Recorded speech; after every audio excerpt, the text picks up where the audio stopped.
Okay, hi everyone. I'm Andres Fernandez with the IMF. So we're going to start the next section with a paper by Mathieu Pedemonte, who just recently joined back the IDB on the causal effect of expected depreciations. And we're going to have Camila Casas from the IMF discussing the paper. So Mathieu, all yours. You have 30 minutes.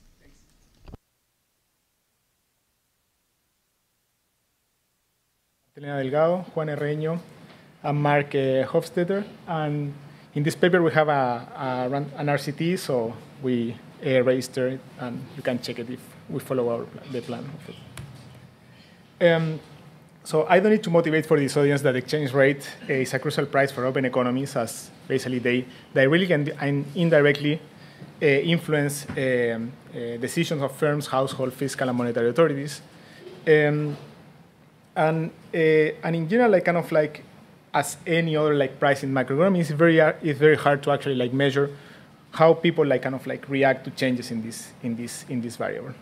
And in particular, we find like kind of like there are like kind of three main challenges preventing like kind of like an empirical assessment of basically the effect of nominal exchange rate on output.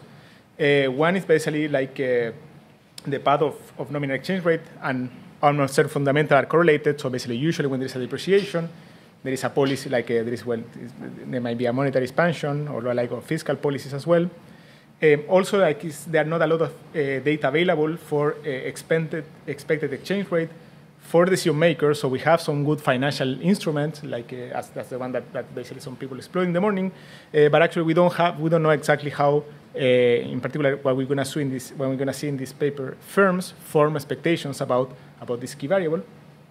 And also, again, like it's very simple to separate the direct effect of these changes with other like policies that are changing exactly at the same time.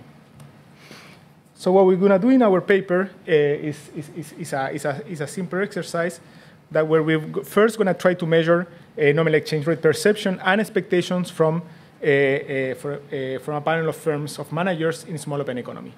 Usually in this literature, so you probably have seen there is a lot of data on inflation expectation, but usually for firms it's really hard to actually reach the managers. So we're gonna find a way to actually reach them and measure exactly how they perceive and they expect the exchange rate is gonna be.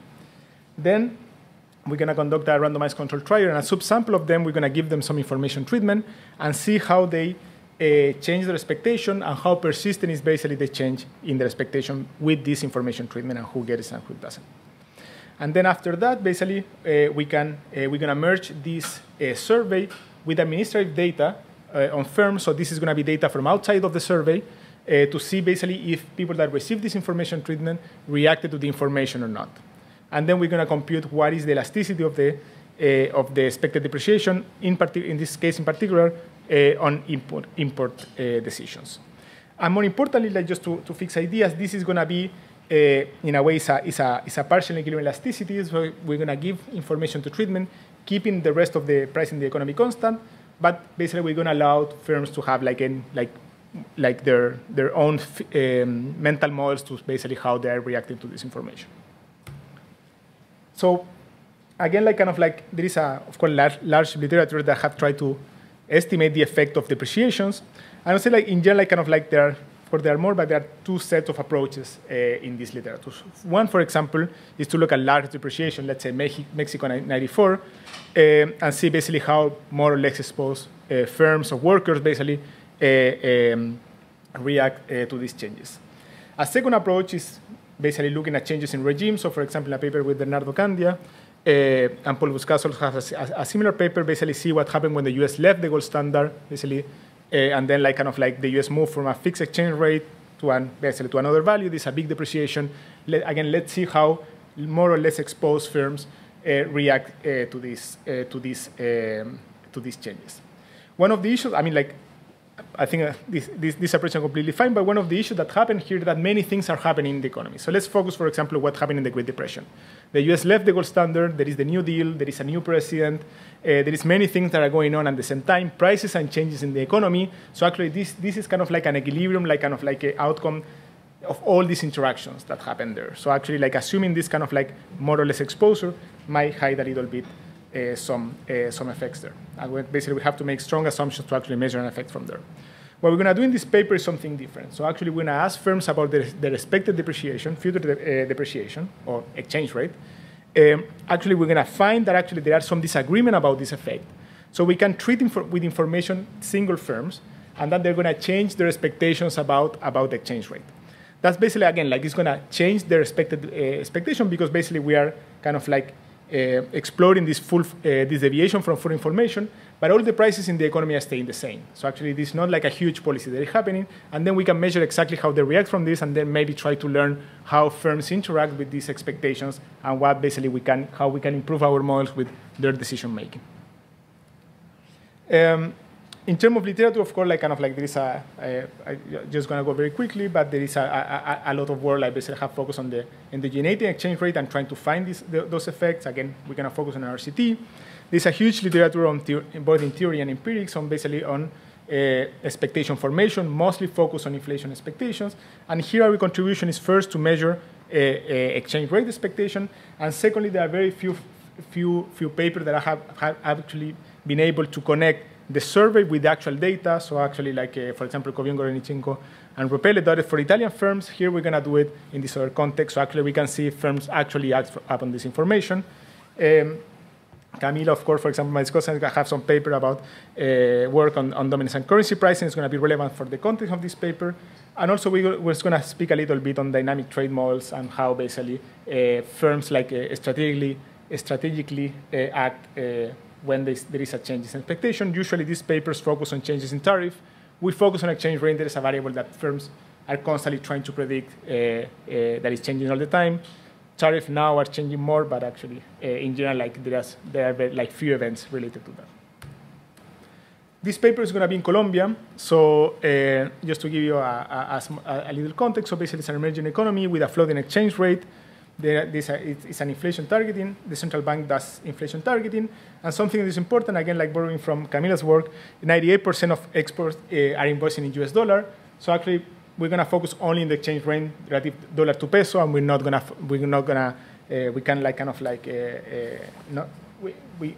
could relax a little bit this idea of multiple exchange rate and stuff like that.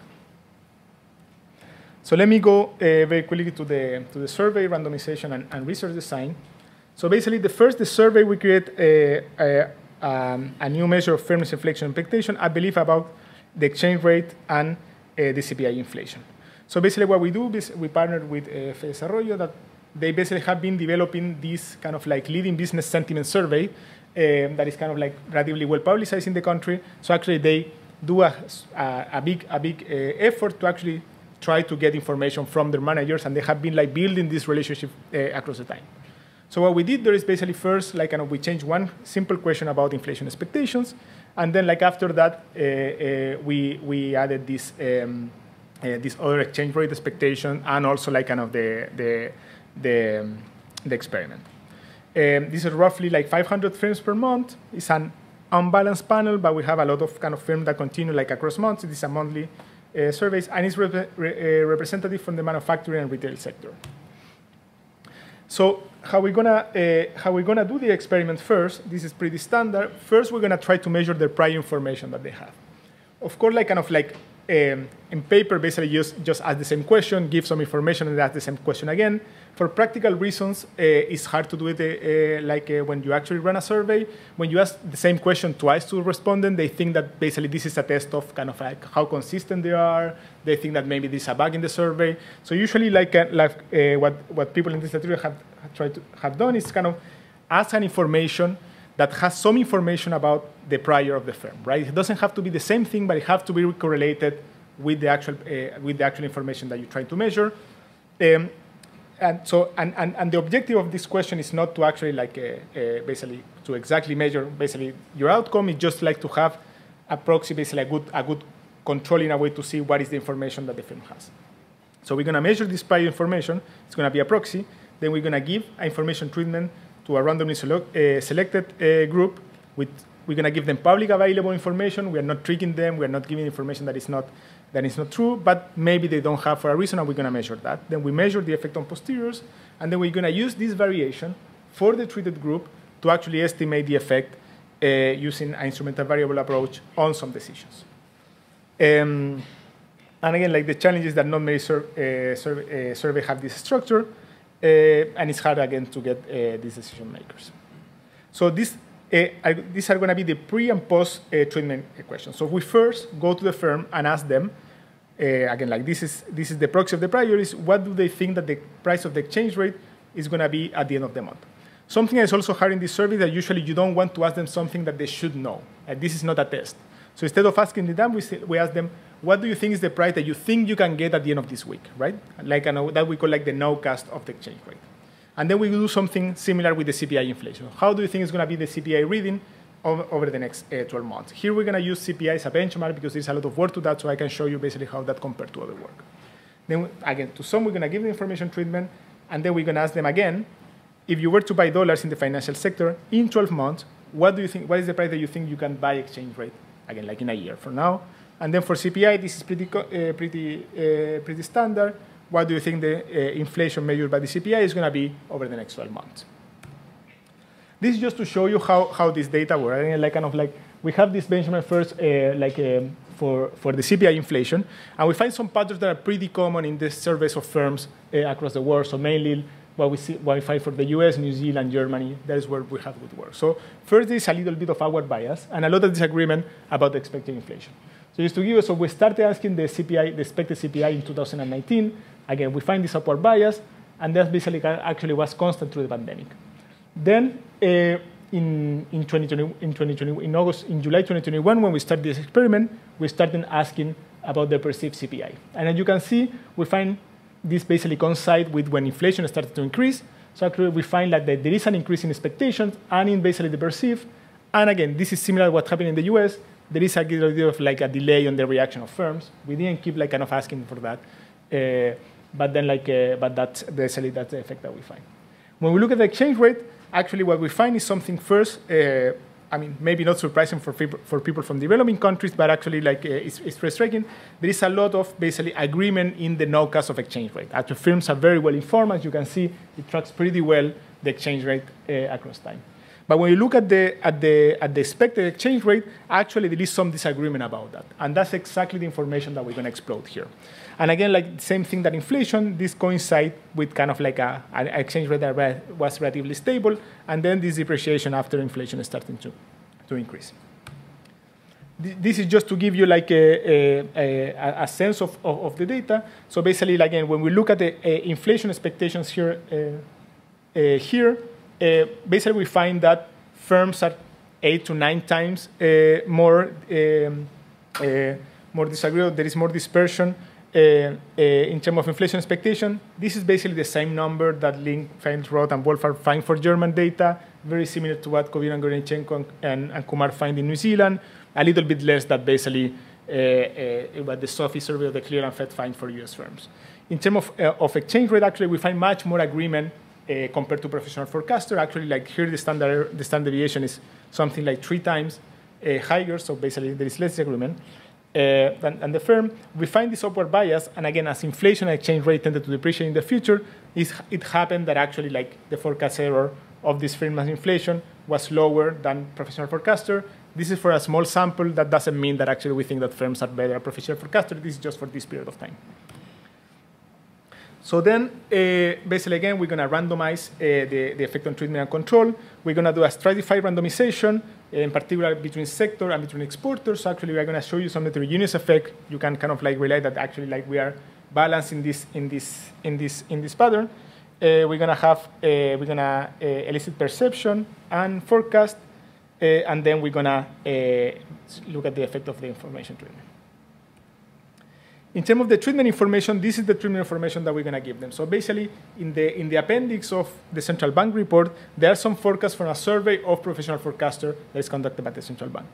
We don't show them the actual table. What we're going to see is that basically we give them some information like this. They say, according to the last survey of analysts of expectations conducted by the central bank, the exchange rate in July 2022, this was in July 2021, is expected to be 6,500 3,650 pesos, right? And then basically with that, we're going to measure the effect. So now let me move to the effect of treatment of expectations. So we're going to run this type of regression. Again, this is a panel, but just for simplicity, the question in the paper is a little bit more complicated, and I'm going to focus on exchange rate. So basically what we have is that here we have the expected exchange rate, right? We have basically a constant. We have, and then we're going to have we're controlling by, and let me move here first. And then we control by the prior. So this beta 2 is saying how much this proxy of the prior correlates with the expected exchange rate. Again, like this is usually a proxy, like kind of like depending on the variable. Some study actually, like for example, Gobierno Crechengo Ware for consumers find a correlation of 0.6 or 0.5. Here, basically, we're going to find something bigger. Like in general, like kind of the survey of firms are way more behaved. And then what we're going to do is that we're going to interact basically this prior with a dummy, or basically a dummy of the treatment. And that's going to be this beta 3. So basically what we want is that to the firm that we give them information treatment, we want this beta 3 that be like kind of less than 1. Why? Because the correlation, let's say, between the prior and the posterior is 1 for the control group that didn't receive any information. Now, if they're going to use the information that we're giving them, the firms in the treatment group, actually the correlation between prior and posterior should be lower, and that's basically what this beta 3 is going to measure. And ideally, we want a beta 3 that is negative and statistically significant and different than 0 in order to say, well, this treatment work. Here, we're not going to make a stand of are these depreciation or depreciation. It's just like to see if the treatment worked for the treatment group. So here I'm just going to plot exactly the same thing. So this is a 41-degree line. Here we're normalizing this by time. So we have 12-month ahead inflation expectation and nowcast. And this is basically the correlation, let's say, for the control group, right? So very close to 1. As you see, the slope is a little bit less than 1. So we have very high correlation between the prior and the posterior. And then when we look at what happened with the treatment group, as you can see, basically this correlation breaks, right? Now, actually, the 12-month ahead is less correlation with the prior. That means that information treatment worked for these firms. And this is the whole picture that you can see there.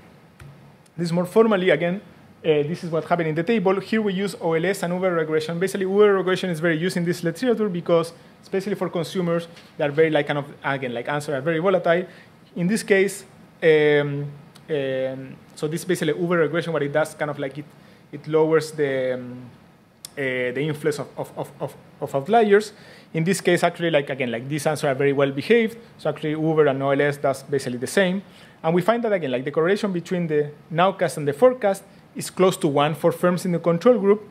And now this correlation is actually like almost 2/3 lower than for the treatment group. So actually, the correlation for the treatment group is something like 0.3.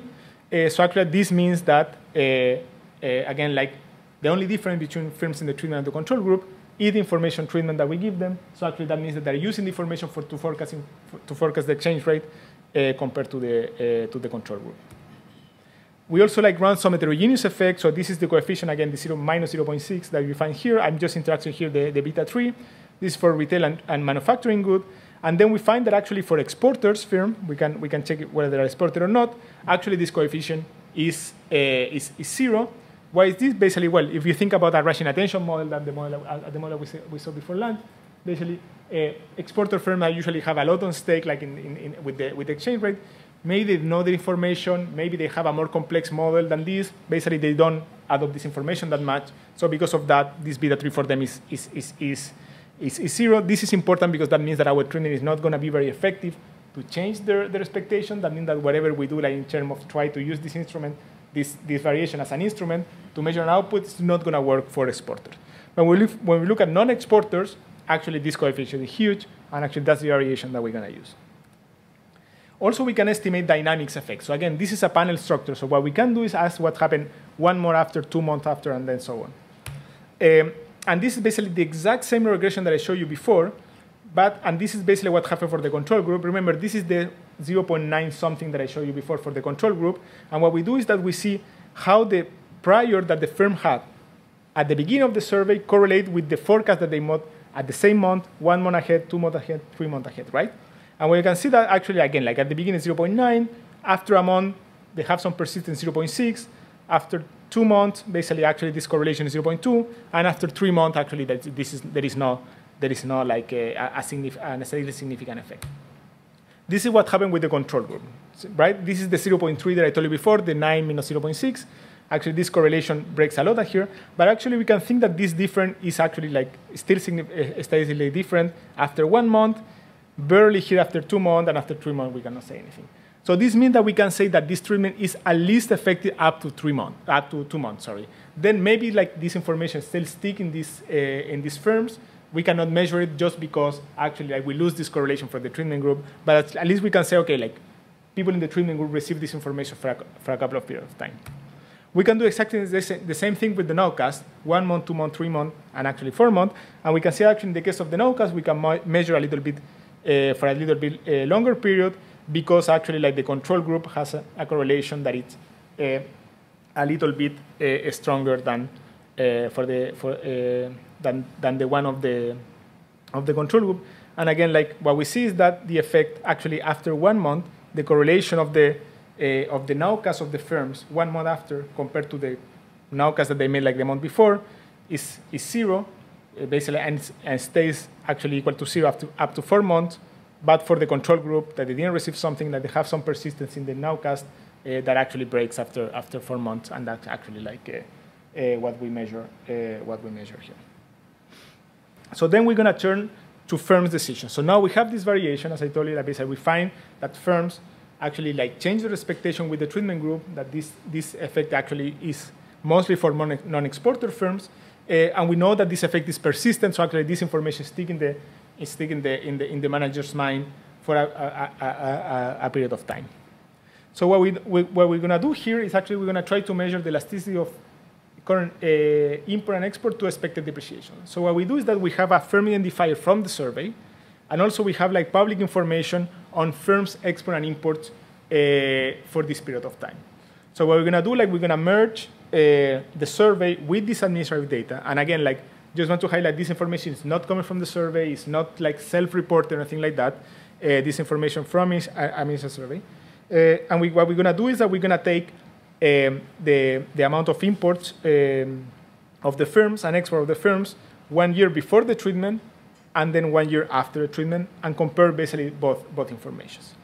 You might wonder, like, just this is very quickly, like how big and small are these firms. The biggest in the firms in our sample are relatively bigger than the whole population of exporters and importers, but we still have like actually like firms a little bit like in both sides. So we have firms that are slightly bigger, but not only huge firms that can probably hedge or have like very complex department of forecasters and all of that. And then what we're going to do is we're going to estimate this equation here, right? Basically, what we want to do is to estimate basically the import or export of the firms in the y-axis. We're going to have like a fixed effect depending on when the firm like took the survey.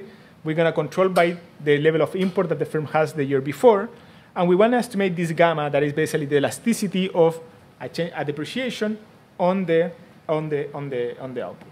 And what we're going to do here, instead of just running this kind of regression by itself, what we're going to do is we're going to instrument the posterior with the variation coming from the prior. And here, basically, we're going to take the instrument that Kovion, Goranichenko, and Kovion and co-authors 2023 use.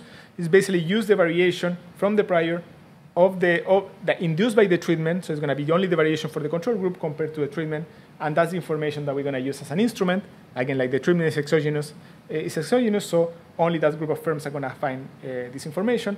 And then with that, we can estimate this gamma that is causal because of the information that we gave. And this is the table, basically, where this is just the first stage to show you that basically we have a strong instrument. The effect actually like is significant. And then let's focus here first on the log import. So this is the result that we find for all the importers. We have 452 observations. Why? Because there are some firms that don't import, or actually there are some firms that at one of the period don't import, and we find elasticity of 6, right? Then, but again, like I told you before, that actually like there is this different the treatment effect between exporters and non-importers. So, and not exporters. So actually, what we do next is actually we separate this effect by importers that are non-exporters and importers that are exporters. And what we find that actually this effect is stronger for importer and not exporter. And again, the test, the instrument is strong, and we actually perform some weak instrument test. But actually, when we look at exporters that are non-importers, we find a coefficient that is smaller. But in particular, the instrument is not strong enough. Why? Because again, like this information didn't change the posterior information of the exporters. They were very informed about this. So actually, it's not that there is not effect of a depreciation on the imports. It's not that we don't have a powerful enough instrument to actually measure this.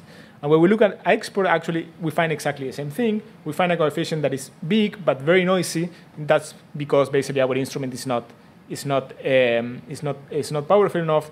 They have the information. We cannot change that information. So basically, like the result that we find here is an elasticity of further expected depreciation of around 6, and this is relatively large. And actually, like in order to interpret this result, like, we borrow a little bit of these studies of lumpy trade. So basically, what we find here is that firms that are importing, when they look at price that is relatively high in the future, so basically a price of import is going to be high, they anticipate that by importing more today. This is exactly the mechanism that Alexander Gawowski and Milligan have in their papers, and basically they highlight this kind of like substitution effect that happened. Actually, there is a couple of papers that have tried to look at this exact same elasticity, but when there are like announcements of tariff, right? So basically, you can think that against the exact same thing, let's say NAFTA is going to be approved for Mexico. Mexico wants to actually like increase.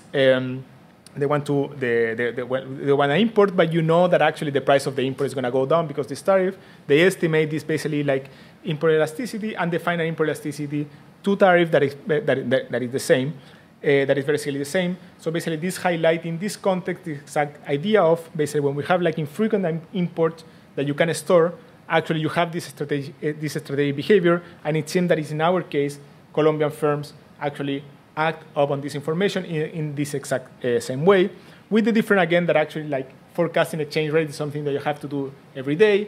Again, imports, there might be some changes here and there because of some policy of some government, that actually is not a variable that you are constantly forecasting. So actually this could be important when we try to see the effect, and this is exactly the point of Alexander Gawowski and Milligan, when we try to measure imports and how net import or export, net export are behaving around these big events. Like this seems to be like an important consideration that firms have where they're taking those actions. So just to conclude, basically what we find here is first that firms react to public information that is easily to obtain. So basically there are deviations from full information in the case of firms in Colombia, and actually they adjust the forecast and they remember this information for a long period of time. Actually, we also find that this effect is stronger for non-important firms. Actually, they react to this upon this information, and they act to that, and again, like linking this information with administrative data. So actually, like in that sense, we also add to this literature how firms form expectations and how they act upon this information. This strategic behavior with imports might be something important to consider in that regard. And that's what I have. Thank you. Thank you very much, Mathieu. So we have now Camila. You have 10 minutes, Camila.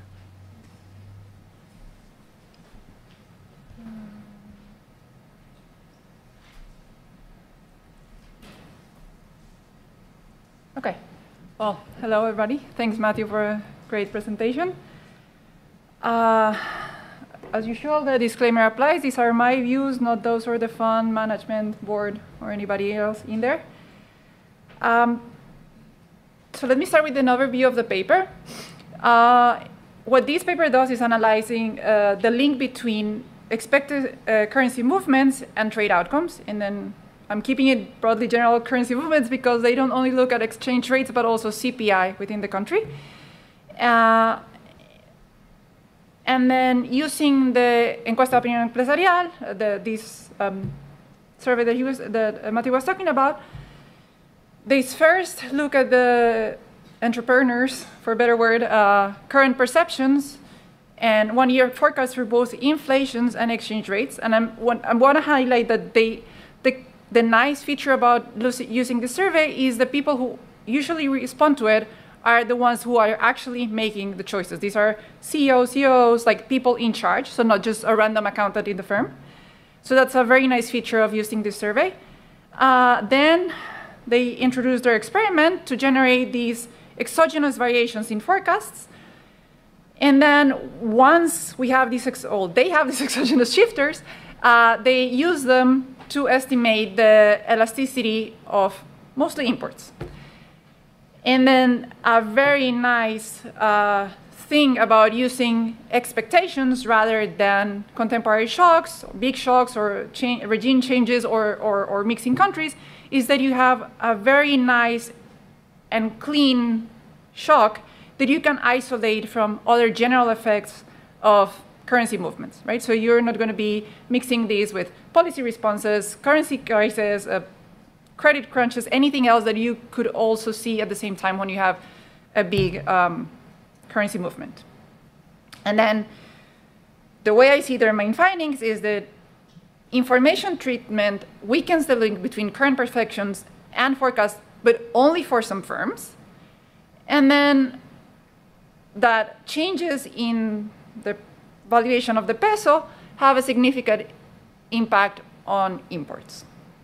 So that's, in a nutshell, the paper in a nutshell. Comments. And then my first slide has an asterisk because I am going to break a cardinal rule of commenting. Well, first of all, I think it's a super cool instrument. As I was saying, it's a clean, very precise treatment. And also, it has advantages of, with respect to other things that can be used to try to identify the same mechanism. So this gives you like a clear identification strategy. I think that's super cool. But then, I mean, today the presentation was focused a lot on exchange rates. In the paper, there's a lot more talk about inflation as well, CPI changes. And here's where I break the rule. I really think you just focus on the exchange rate and avoid the noise coming from inflation. And this is why. I mean, there's a little quirk about the Colombian economy, and this is also shown in one of your graphs, is that people don't pay attention to the CPI within a year. People pay attention to the CPI in December, January, because you have a lot of things that are indexed to the end of year CPI.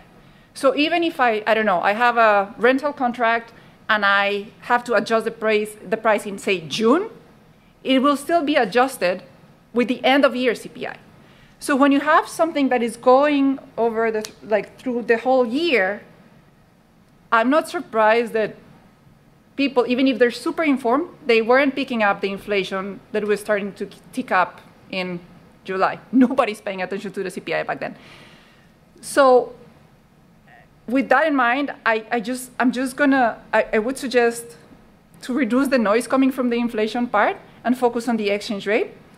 And with that in mind, the other comments that I have are going to focus on the trade exchange rate part of the paper, and I'm going to completely ignore anything related to inflation. Now, the way the paper is written, they present the things in what they call two stages. First is the treatment effect, what is the effect of introducing this information in the survey? And then the second stage is more the trade elasticity part. So I've broken down my comments, that they're, by the way, very minor, in these same two stages. First, the first stage, when we're talking about the information treatment. One thing I would like to know is how robust are your results to the estimation period. Now, usually you want more data, more than less. But it would be cool to know how robust are your results if you exclude the last part of the things. And why am I asking this? So if you see this graph that I borrowed from the paper and the red circle, things were tracking the expectations, nowcast, forecast, whatever. Everything was tracking the exchange rate pretty closely until you hit middle of 2022. We had presidential elections back then, and let me show you, this is the result of archaeological work on my WhatsApp groups. Expectations went to hell. So these are things that I found in my WhatsApp, like the weekend of the presidential elections, and we had the elections were on Saturday, we had a holiday on Monday, markets open on Tuesday.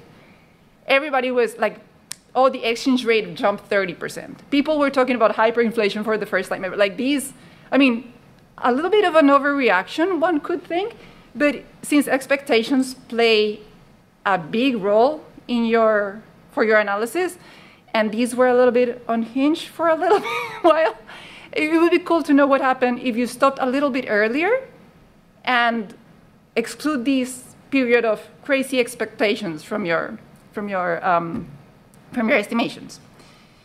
And the other big question that I have for that first part is that, I mean, you didn't say it in your presentation, but when you're breaking exporters for this first stage, you rely on a self-report answer of whether you are an exporter or not.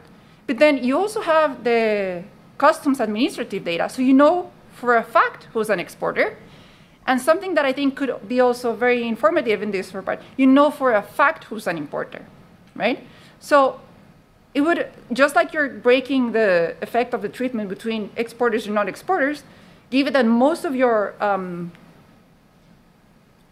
weight in the second part is coming from importers, right? It would also be, I think it would be cool to know whether there's a difference between importers and non-importers, and you don't need to rely on the survey for that. You can just figure out who's an importer from the data that you use afterwards. And then for the second stage, so, I mean, you're saying, yeah, we don't find much effect on exports, mainly because exporters don't buy or are not affected by our treatment. But my bigger question is, what's the mechanism that you have in mind for exports in the first place? Because if you're telling me the mechanism for imports, in my head at least, is very clear. If I am an importer and I think the peso is going to depreciate, so my imports are going to be more expensive a year from now, and I can anticipate those purchases, then I'm going to have some intertemporal substitution for my imports. I'm going to buy them earlier, or I'm going to wait if possible, right? But then when I'm thinking about exports, if you think that exports are, like, trade in general is demand-driven, what's the, like, why would my exports change? So I think it would be very useful to have a little bit more, like, regardless of whether the instrument is valid or not, strong or not for exporters, why do you think that exports could be affected by these shifters? I think that would be very useful. And then one very practical question / suggestion. So again, going back to the intuition for imports.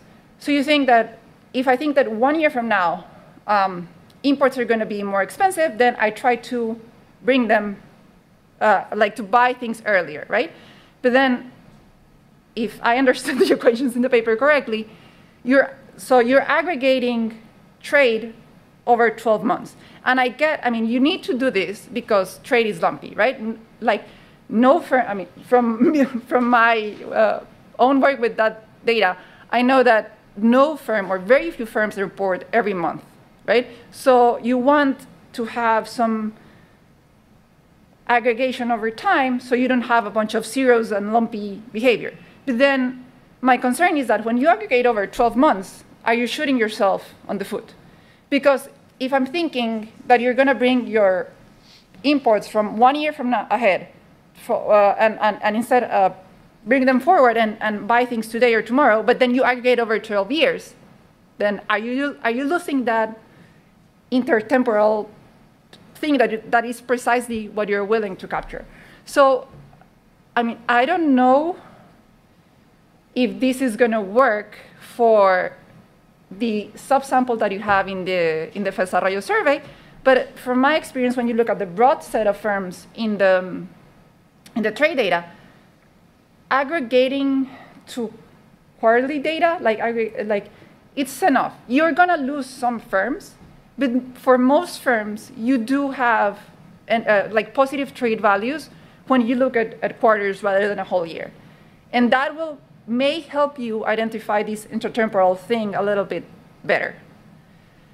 And then one final suggestion that I have is that at the very end, you didn't show it today, but you have some fixed effects by, say, goods, and goods defined at the 2, 4, or 6 digit level or something like that. So clearly, that will be capturing for the fact that some goods are durable, others are not, or at less durable, right? But if this idea of, if the whole mechanism that you have in mind is, okay, I can bring my imports forward, and like that is something that makes sense for a durable good. So, but if you have something that is more perishable or less durable, then you won't be able to do that as much as you would like. So I think that another neat way to show this mechanism is if you broke your results, just like you do for, I don't know, imports of exported versus imports of non-exported, imports of durable goods versus imports of non or less durable goods. Okay? But yeah, that's it. Really nice paper, really nice instrument. I think it's a super cool instrument, and thank you.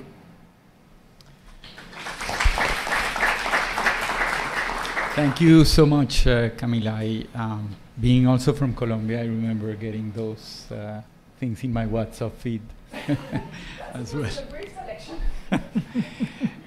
Okay, why don't we do this, guys? Why don't we open the floor for some comments and questions, and give Mathieu. We have how much? 3? Really? Okay. One or two comments, questions, guys? No. No. You scare them. Okay. Maybe. Let me add one thing then. So one thing that I think I'm following up on Camila there. This result on exporters not reacting. Yep. You say it's because they have skin in the game, right? Mm-hmm. But the others also do have skin in the game. They're importers, right? So they need to forecast the exchange rate, and that actually brings me to another question I had, which is there any way to see how good or bad these guys are in forecasting the exchange rate? Is there a way to? Yes. So two things. First, thanks a lot, Camila, for a great discussion. Very quickly, so we have the forecasting error, but the issue is exactly what you say, that actually there was this huge depreciation right after that. So actually, like, firms usually tended to be relatively better forecasting. Actually, firms in the treated group tend to do a little bit worse, because we usually give them an information treatment that was toward kind of a lower exchange rate, because that was the best information that we had at the time. Unfortunately, we don't have this time series for the whole period of time, so actually we cannot measure in general a fixed effect of the firm of how good they are. So that's one thing. But something also related to the point that Camila was saying, here we're always comparing treated and control group in the variable. So in a way, we have a time fixed effect put there. So again, there is an issue with external validity. I completely agree. What would happen in our period of time, but that's something that we had very control there. And if I can, but yeah. So that's mainly also the treatment effect. Usually, all the effect we do it for 2021. I don't know exactly when these memes start to circulate, but it's kind of before. We do it until November 2021, so it's before kind of inflation started to rise. And well, these are very good comments, so thanks a lot. I know we are short on time, so well, thank you.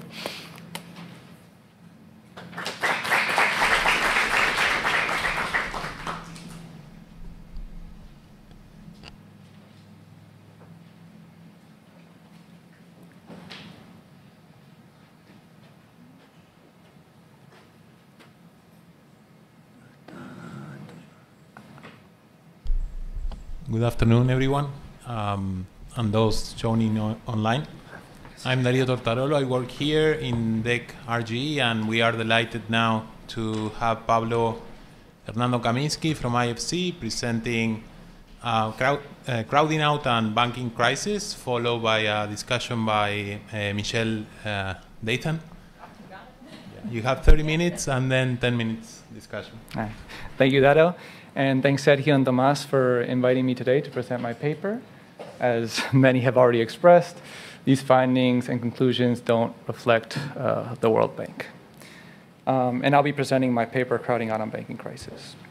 So I first started thinking about the effect of government borrowing on firm borrowing after observing that starting with the global financial crisis, the world entered a period of increased government borrowing. And then there was several periods, particularly in 2020, where people were really afraid of that government debt was going to crowd out firm borrowing. And so what I mean by crowding out, this general definition, is that when there's an increase in government borrowing, there's a decrease in firm borrowing. And then in this paper, I tried to look more specifically at banking crisis. And the reason for this is there's two reasons. The first is that firms rely heavily on banks for financing. They really tap loan markets. And so during a banking crisis with the financial system collapsing, they suddenly lose this source of financing. And then at the same time, as you can see from this graph, governments are really increasing their borrowing. And this is for two reasons. One, they need to finance their countercyclical fiscal policy. And two, in many countries, they use these funds to bail out banks. And so this combination got me thinking, well, what is exactly happening? What is the interaction between government borrowing and firm borrowing during banking crisis?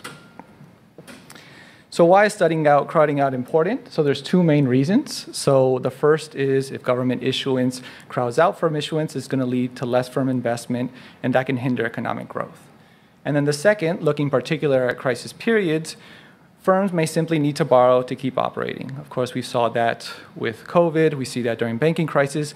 And if they can't borrow, they may simply go under. And this can further affect economic growth. It can make crises last even longer. So I gave a general definition of crowding out in the first slide, but I wanted to pinpoint exactly what I'll be looking at in this paper. So the textbook definition looks at net issuance. So this is gross issuance minus repayment. So it's looking at changes in the stock of government debt. And several papers have looked at this, such as Becker-Vashina, Popov, and Van Horn, and they find a crowding out effect in the loan market. However, in this paper, I look at gross issuance. And the key difference is that gross issuance also includes maturing government debt. And so in that way, it can act, you can see exactly how the governments are accessing these markets, since just because they're not issuing new debt, they may be simply rolling over and they're still holding on to these funds that aren't accessible to firms. And so I argue that both of these matter. So as I said, net issuance affects the stock of debt. And so you can imagine, just give me a second to give you an idea of how this affects it. When the governments demand more debt, this is going to shift up. If you think of a simple supply and demand curve, this is going to shift up the demand curve. And so even though the stock of the debt is increasing, this is also going to increase interest rates. And these higher interest rates are therefore going to negatively affect firm financing. But with gross issuance, as I mentioned, this is going to negatively affect firm financing through this lack of liquidity. And I'll talk a little bit more when I get to my results of the story that's going on during banking crisis. So I have two main contributions in this paper. So to study crowding out, I first build a new data set of firm financing with firm characteristics in both advanced and developing countries.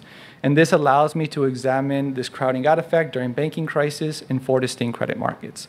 So I look at the domestic bond market, the domestic loan market, the foreign bond market, and the foreign loan market. And then second, and this is crucial since identifying crowding out isn't very straightforward, especially, and I'll talk a little bit about that more later, I use a new instrumental variable to identify crowding out based on the amount of maturing debt. And this is because of the potential endogeneity concerns with government borrowing that finances countercyclical fiscal policy. And just to give you a quick summary of my results, I first find that crowding out does not occur in banking crisis, in non-crisis periods. However, it does occur in the domestic bond market during banking crisis. I find that firms with the ability to tap both domestic and foreign markets switch away from the affected domestic bond market to foreign bond markets when they're crowding out during banking crisis. And finally, I find that if countries have developed local bond markets, this can help mitigate the amount of crowding out that occurs. First, so let me talk a little bit about the data that I use. So I study, so for my issuance data, I use SEC Platinum for my bond issuance data and DealScan for loans. And so both of these provide detailed historical data at the issuance level. So for each firm issuance, we have the date of issuance, we have for bonds, the market, for loans, we have the syndicate of banks that provide the loan, the amount, the sector, and so I will use all of these things in my study. And then for the firm characteristics, and this will be crucial for my identification, I use the WorldScope database. So this database provides financial statement data, those things such as sales, assets, debt, leverage, things of that nature. And as I mentioned, these will be crucial for the identification. And then finally, for my banking crisis, I use the Lavin and Valencia dataset, which provides a global dataset on domestic banking crisis. And by merging all of these data sets, I get a sample period from 1991 to 2017, and I study 31 advanced economies and 35 developing countries. Now, as I mentioned previously, I divide the bonds and loan markets between domestic and foreign. And so to do that for bonds is relatively simple. I just compare the location of issuance with the residence of the issuing firm. So for example, if a firm from the United States issues in the United States, that's obviously a domestic bond, but if it issues in England, it's a foreign bond. For loans, it's a little bit different. Since these are syndicated loans, what I do is I compare the residence of the lead banks that arrange the deal with the issuing firm. And so for a bond to be considered domestic, all of the lead banks need to be in the same country as the issuing firm. If at least one of them is in a foreign country, then I consider the loan foreign. And so I quickly wanted to go over some summary statistics about the data. And this goes into the story of how during non-crisis periods, the first thing that pops out at you is that firms and the government are using, or mostly using, different markets. So if you take a look at the first table, where I show the average firm issuance in the domestic and foreign bond and loan markets, you can clearly see that firms heavily depend on loans. However, for government issuance, you can see the exact opposite. So in my sample period, of course, if you go a little bit further back, they did issue syndicated loans. But if you look starting from the 1990 onwards, governments heavily tapped the bond markets. And so you see during these non-crisis times, they're not really competing that much for funds. So here's the main equation that I estimate in this paper. So on the left-hand side, I have firm issuance as a percent of previous year's assets. And then on the right-hand side, I have a banking crisis indicator variable that's equal to 1 during banking crisis and 0 in non-crisis periods. And then I have government issuance as a percent of trend GDP. And so I take firm issuance as a percent of assets and government issuance as a percent of trend GDP as a way of comparing across firms of different sizes and countries of different sizes. And then I have several firm controls, and these are also lagged by a year. And the reason for lagging assets, firm controls, and using trend GDP instead of real GDP is due to the fact that I don't want these to affect to be affected by current economic conditions. And then I also include time fixed effects and firm fixed effects. Now, identifying crowding out, there's 2 hurdles in identifying crowding out. It isn't that straightforward. So the first is that I need to show that a contraction in issuance is driven by a reduction in credit supplied and not credit demanded. And second, as I mentioned previously, there's this endogeneity problem where government issuance can be correlated with current economic conditions, and so this will affect the regression estimates. So the first one, you can think of periods that can be characterized by both an increase in government issuance and a decrease in private issuance. And simply observing this fact isn't enough evidence of crowding out. So for example, in a crisis period, you can imagine governments issuing more to fund countercyclical policy, but at the same time, firms are issuing less because there are simply less investment opportunities. However, firms issuing less has nothing to do with the increase in government issuance, and so this doesn't classify as crowding out. And so I do 2 things. So the first, to isolate the behavior of firm credit supply, I only include quarters in which firms issue debt. And so the idea is that if a firm issues debt, we can see that that firm has a positive demand for debt.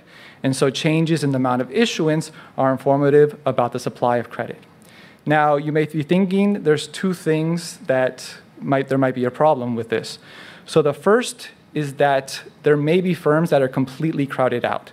So let's say, since I'm only including observations where firms actually issue, I'm not including firms that do have a demand for credit but are not being able to completely crowded out, they're not able to access. And so in that sense, my estimates will be like a lower bound on the crowding out effect. The second is, what about firms that for some reason they issue debt, so we know they have a positive demand for credit, but they might issue differently based on many other factors. And this is the reason that I use the WorldScope database for firm characteristics, and I include several variables that have been studied in the literature as affecting firm demand for credit to address these changes.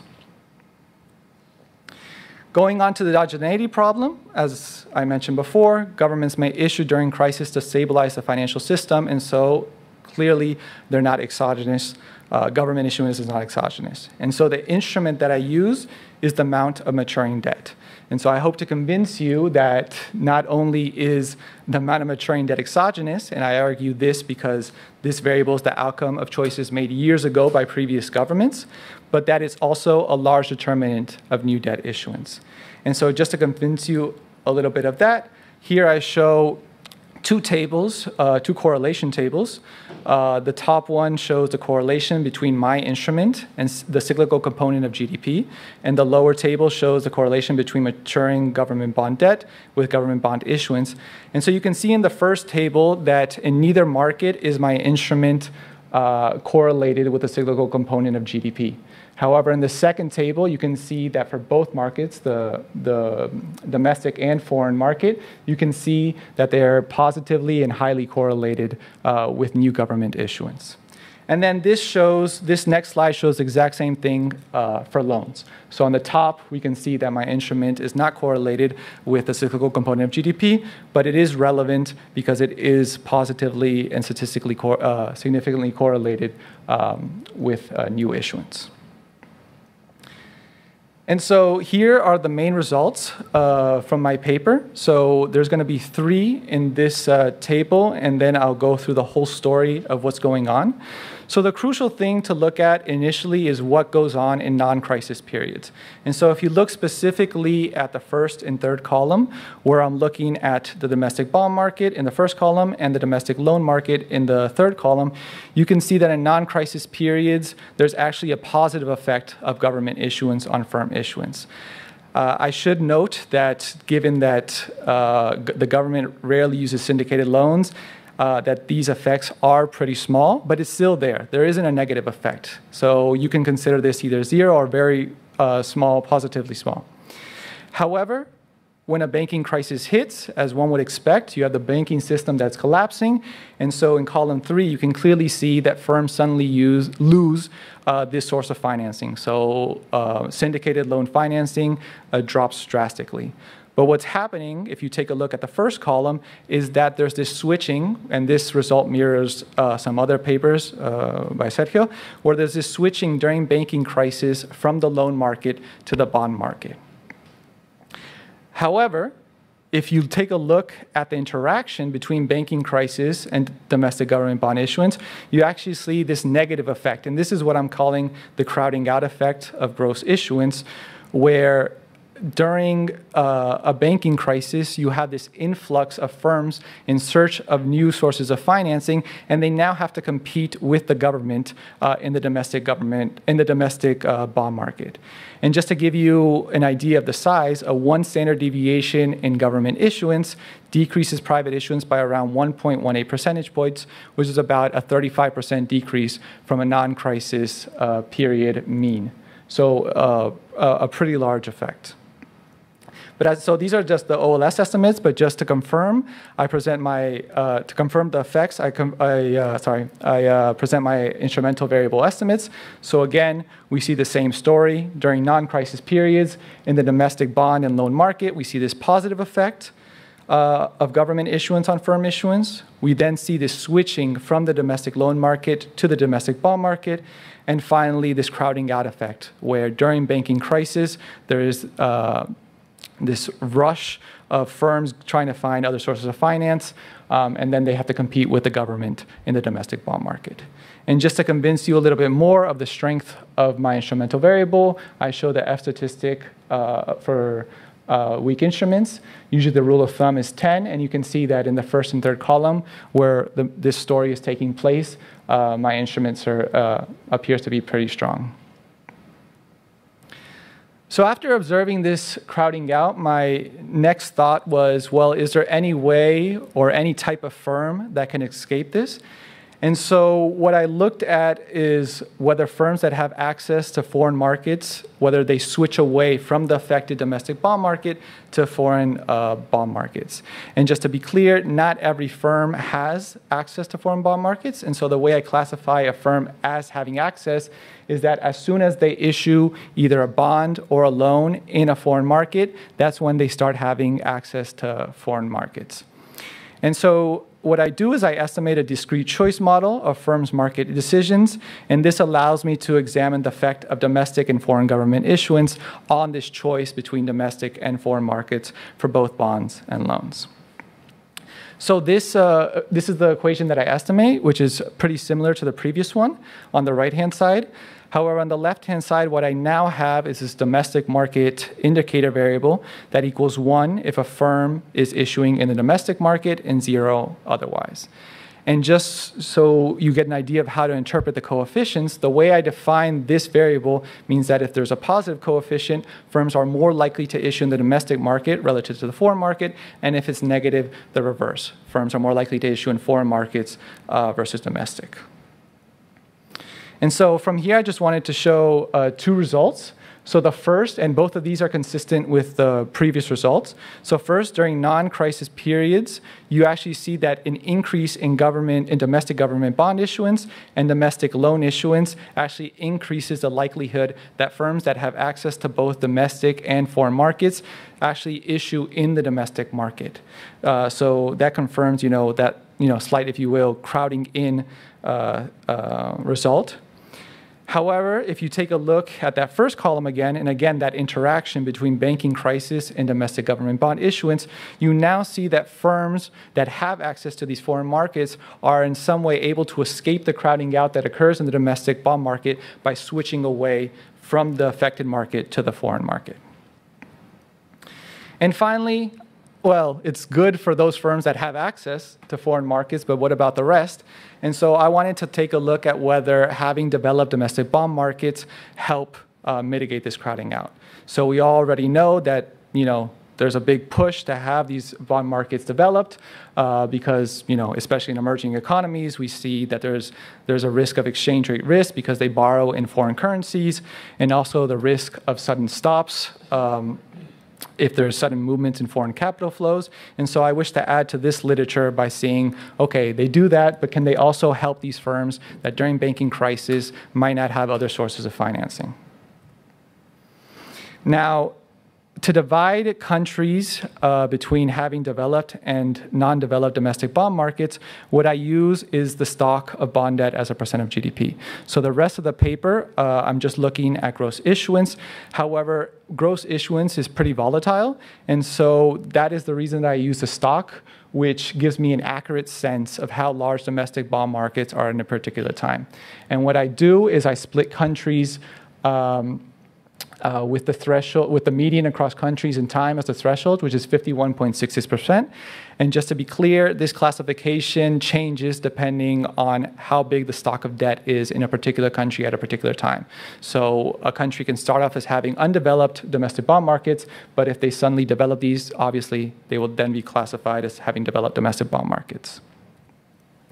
And so I estimate this final regression. So here it's pretty comparable to the first equation that I estimate. However, I'm now adding this triple interaction where I have this developed domestic bond market dummy, which again is 1 if a country in a particular quarter year crosses the threshold that I mentioned, and 0 otherwise. And so here what I just want to point out is the coefficients beta 4 and beta 7. So beta 4 is the crowding out effect that I observed before, and beta 7 is now this triple interaction, seeing how the effect of government issuance during banking crisis in developed domestic bond markets. And I show only a truncated version of the table since it's a pretty large table. And there's only 2 results that I want to go over today. So the first is, as you might expect, having developed domestic bond markets means that firms rely less heavily on the other 3 markets. So they rely less heavily on the foreign bond market as well as the domestic and foreign loan market. And then finally, as I mentioned, the beta 4 and the beta 7. So the first coefficient is this crowding out effect that I observed before. However, when a country does have these developed domestic bond markets, as seen in this triple interaction, we do see that they're able to mitigate but not completely eliminate the crowding out that is observed in the domestic bond market. And again, these coefficients are slightly different from the previous ones because I use this new data set, and so this reduces the number of countries in the sample. And so in conclusion, I established the existence of crowding out in the domestic bond market during banking crisis using my new instrument on the amount of maturing debt. I find that firms that have access to foreign debt markets switch away from the affected domestic bond market when there is crowding out. And finally, I find that countries that have invested and have developed these domestic bond markets are able to mitigate but not completely eliminate the crowding out that occurs during banking crisis. Thank you. Thank you, Pablo. Excellent timing. Now we will have Michelle from the Fed Board discussing the paper. You have 10 minutes. Great.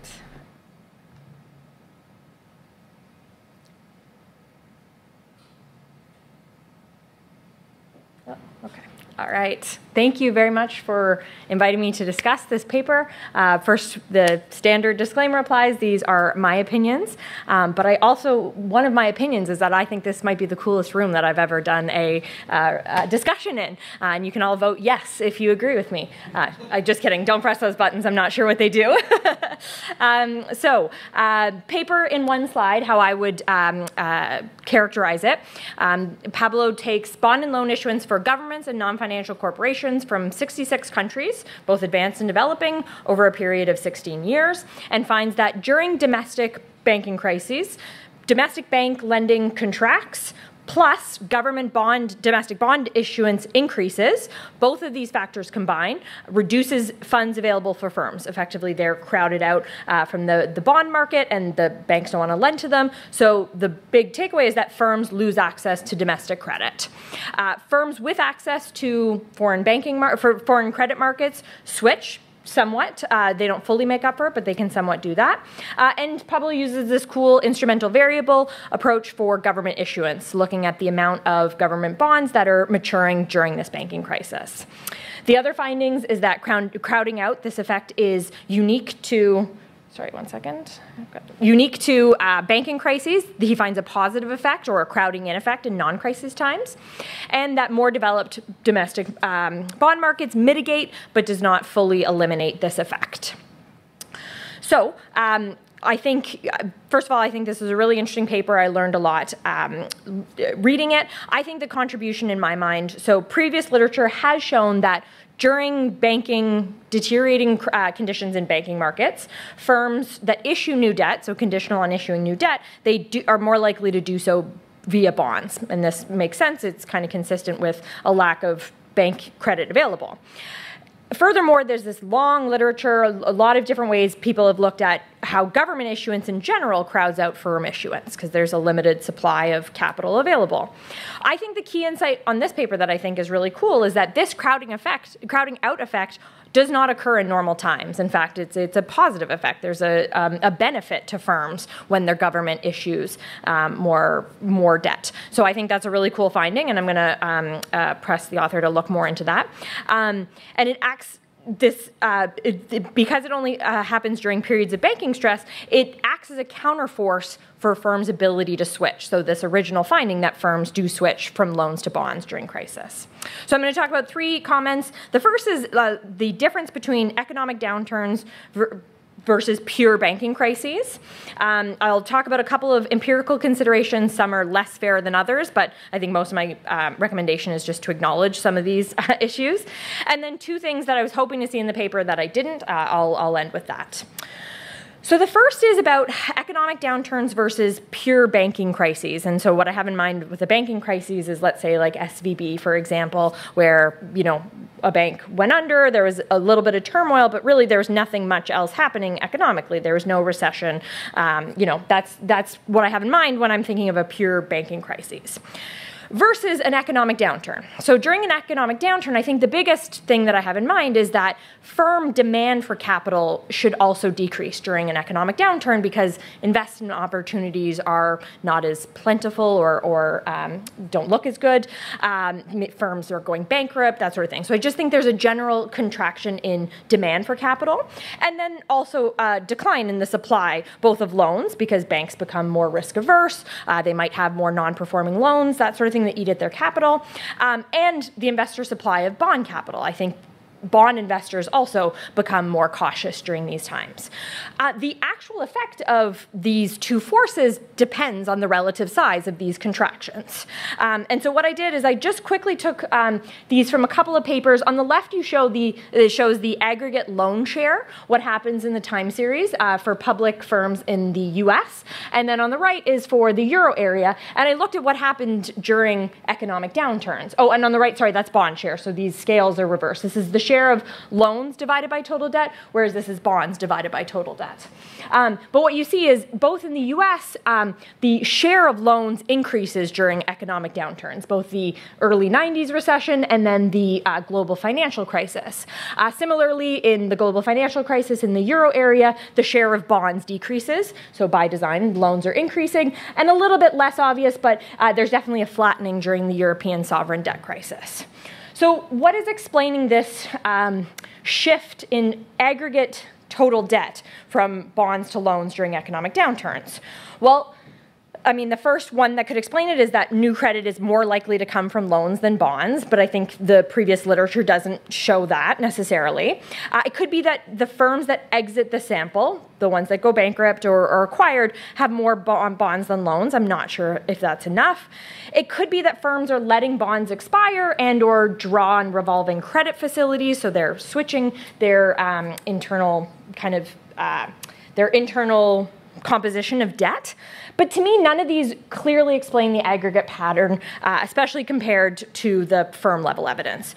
So because of this, I think, if possible, the part of the paper that's most interesting is if you could look at pure banking crises outside of economic downturns. And because if we go back to this, what happens to firms' demand for capital in a pure banking crisis, I would expect nothing. I would think that right before or right after should be about the same. It's just general time series. Whereas the supply of bank loans should definitely decrease. And so those two factors together means that I would expect fewer bank loans. I wouldn't expect, because nothing else is really happening, that the supply of bonds doesn't change. So what that says is if I looked at it on its own, you should see no effect on bond issuance. However, given what's happening in loans, you could expect an increase. But more interestingly, giving a crowding out effect, you might expect a decrease. So I think this is where your paper is most interesting. And so I think if you could focus on pure banking crises, I think that's what's really interesting.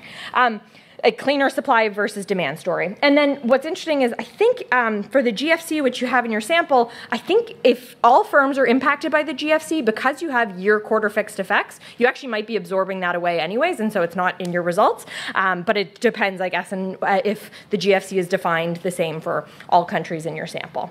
But you might also already be doing this comment, at least for the global financial crisis. The second comment I have is on a couple of empirical considerations. So the debt data that you have, the loan data that you have, does it differentiate between term loans and revolvers? Because those are two very different animals. And I think if you're really trying to compare to bonds, it should be just term loans versus bonds. And that can affect a lot of things, just essentially what firms are able to draw down on these different crises. The second comment I have is on the selection into issuance. Because I agree what you're doing, you're trying to control for demand, by only including those with positive debt issuance, but that can also induce selection. For example, only certain firms can access bond markets in general, and even more so, access foreign bond markets. Firms that do get a loan during a banking crisis might be potentially special because, there might be additional considerations. I don't have a good solution. I was thinking about during your presentation, you could almost instrument for firm demand for bonds by looking at their maturing their maturing bonds. That could be one option. But at least you should acknowledge that there's some sample selection in there. And then the last, I think, again, this is beyond, you don't have to do much about this, but this is about the banking crisis. Are they necessarily exogenous?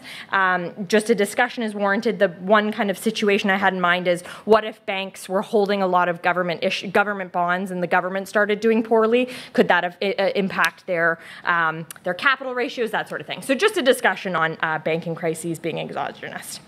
And the last comment I'll talk about were two things that I was hoping to see in the paper.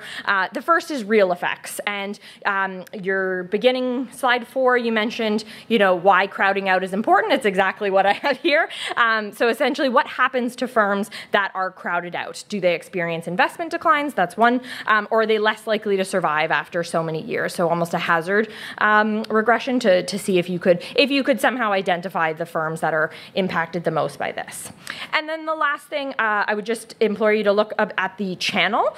Because you find that positive effect, the crowding in effect, what I had in mind is this because government issuance in normal times develops that domestic bond market that can help mitigate during the next banking crisis. Just looking more at that channel if you find evidence for that. But these are some small comments. I will send you this. But overall, I really enjoyed reading the paper. I learned a lot. I recommend everybody read it.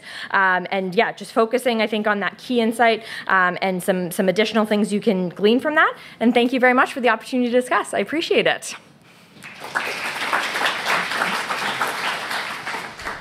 Thank you, Michelle. We are doing excellent in terms of time, so I will open the floor for questions, and then Pablo can reply.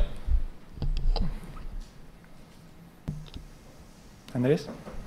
Yes, thank you very much for a very interesting paper and discussion. I have a question and a related comment. So the question is, can you shed more light on the mechanism by looking at what happens with yields and so not only volumes but prices? Mm-hmm. And the related comment is this. So if you take some of the models that have been developed to think about why firms issue in domestic versus external markets, what these models tell you is that only large firms issue in foreign markets, right? There is this idea of a size-dependent collateral constraint. This is what Shebnen has used in her paper with Gita and authors. So if you believe these models, then you would think that large firms are issuing abroad at a cheaper rate. And so you wonder, in a banking crisis, do you see a shift in yields? So where are firms that go from issuing in domestic markets to issuing in foreign markets? Is there a change in the yields that they face?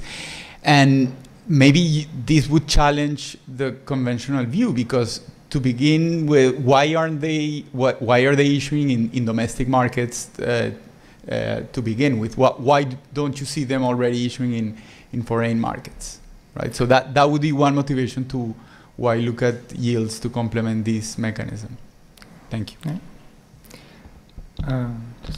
Yes. Yeah. No, Andreas, thank you. That's a great question. I do have some pricing data, and I actually show in the paper that, yes, during banking crisis, you do see shifts in prices and amounts that are consistent with an increase in demand. And so what happens in a banking crisis in the domestic bond market is that you can see that the cost for both government and firms increases, but the cost for firm increases much more. And so this is I think consistent with the fact that they're being crowded out. That's the extent to the pricing, but I think I take your other comment, and I'll definitely take a look closer at that. I think that's a great thing about, how they choose between domestic and foreign, and especially looking at pricing. Any other question or comment? Do you want? Yes, Sergio. Perhaps I missed it, Pablo, but if you're looking at as an instrument, the bonds are maturing to see whether the government is going to issue more to probably roll over that debt. But you might be interested also whether countries decide to issue more to kind of counteract the type of crisis that they are facing, and whether that has more of a crowding out effects. That's a great question. And yes, there's still more that I want to look at and divide is specifically between that. The thing about gross issuance is that it also includes new issuance, so the increase in issuance, but at the same time, this maturing, this rollover debt. So in that way, it's a good proxy of saying, okay, how much of the pie is government taking up, of the loanable funds in a particular market. But I do think dividing and trying to see exactly, look at net issuance as well and see which one affects it more. I think that's definitely something I could do. We still have 5 minutes, so maybe if you want to reflect on Michelle's comment. I think I still need a few minutes to reflect. On terms of the loans, I don't look at revolver, so that's one thing that I do. The thing that I remember that you said, and I think this is very important on whether banking crises are exogenous or not, these are always looked at retroactively. In that moment, not necessarily, are they classified? I mean, some maybe, but I don't know. In the global financial crisis, does anyone really know when it started? These are retroactively, and if you take a look at the Laven Valencia paper, they explain exactly what classifies as a banking crisis or not. And so I think in that way, they are exogenous. And then I think one of the things that you mentioned that you would have liked to see, that's definitely something I want to do, is look, from that slide, how does that affect the firm, And so that's something that I definitely want to do in the future. So those are my early thoughts. But thank you so much for your comments. All right. Any other remaining comment or question? All right. Okay, right. So then we will have a coffee break and come back at 3:15. All right. Thank you. Thank you.